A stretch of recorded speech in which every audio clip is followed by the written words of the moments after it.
This is the story of how a self-taught mechanic from Leicester is rebuilding a $6 million Bugatti Chiron Pur Sport in his own garage, and Bugatti absolutely hates it. Mat Armstrong is currently attempting what might be the most insane car rebuild in YouTube history. He's taken one of only 60 Bugatti Chiron Pur Sports ever made, a car that was declared a total loss, blacklisted by the factory, and abandoned by everyone who should have fixed it. He's bringing it back to life with Audi A3 airbags, custom-fabricated radiators, and sheer audacity. The CEO of Bugatti personally got involved to try and stop him. Let me take you through how we got here. Mid-2025, a guy named Alex Gonzalez, known online as FX Alex G, a Miami-based influencer who went from working at Dunkin' Donuts to owning a hypercar collection, plants the nose of his Pur Sport into the back of a tiny Japanese K-truck. This wasn't even his first incident with the car. He'd already cracked the rear carbon wing by doing squats on it. Yes, squats. On a $3.6 million rear wing. You can't make this up. The crash did serious damage. We're talking shattered front end, structural concerns with the carbon fiber monocoque, destroyed radiators, the works. Gonzalez calls up Bugatti, expecting a repair quote. They come back with $1.7 million. Then they revised it down to $600,000. Gonzalez said no to both. Insurance declared it a total loss, and the car ended up on Copart, the same salvage auction site where you'd find flood-damaged Camrys. That's when Mat Armstrong enters the picture. If you don't know Mat, here's the short version. Born in 1993, grew up in his dad Tony's garage, became a professional BMX rider, blew out his shoulder doing a 720 tail whip at the World Championships. Had to retire because the thing kept dislocating in his sleep, then pivoted to YouTube. His first big project was rebuilding his girlfriend's crashed Audi TT that he bought from insurance for 600 quid.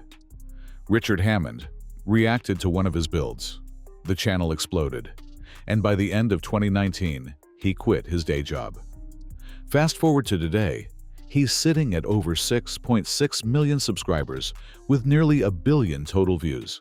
The man gains 200,000 subscribers a month. Mat flies out to Miami, inspects this wrecked Pur Sport, and decides, yeah, I'm going to rebuild this thing. And that's when Bugatti lost their minds. The factory blacklisted the car's VIN. They refused to sell parts. They essentially said this car should never touch a road again. When you hear the parts prices, you start to understand why they thought nobody would even try. A pair of headlights? $174,000. Each front fender?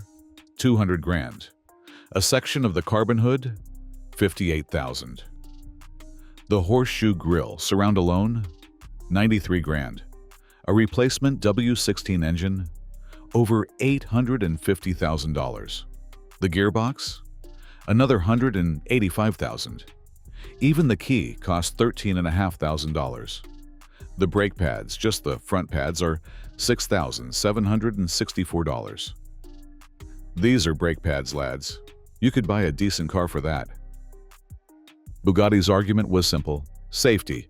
Mat Armstrong, the CEO, said the crash likely damaged the gearbox housing and the monocoque. He argued that repairs falling short of factory standards pose serious risks, not just to the current owner, but to anyone who might own the car in the future. He said Bugatti wants its cars to still be on the road 50 or even 100 years from now, and a bodged rebuild threatens that legacy. Then Rimac did something wild. He slid into Gonzalez's DMs, literally wrote, "Hey man, Bugatti CEO here." He told them you can't 3D print parts for a Bugatti, that the monocoque and gearbox damage could be catastrophic, and he offered to help do the repair in the most cost-efficient way possible.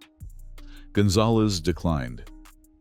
Rimac later suggested publicly that this decision was driven by clicks, not common sense. Matt pushed back hard. He said he'd waive all warranties and accept full responsibility. His position was straightforward. If Bugatti didn't want independent people rebuilding their cars, they should buy them directly from insurance before they hit the auction block. Once it's on Copart, it's fair game.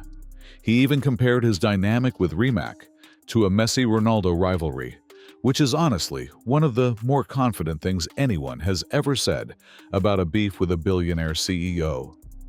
But here's where the story gets really good. Matt just started building.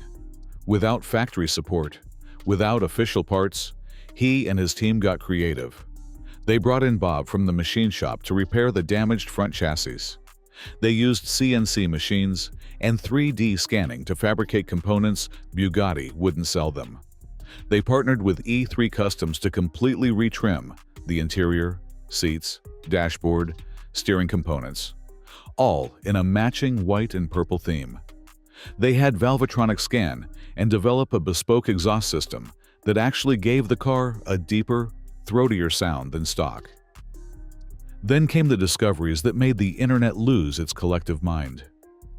Matt pulled the airbags out of the Bugatti, checked the part numbers, and found that the knee airbags and front passenger airbag are identical to those in an Audi A3, $50 each. The steering wheel airbag, same part as an Aston Martin DB11. Sure, Bugatti is part of the VW group, so part sharing isn't shocking.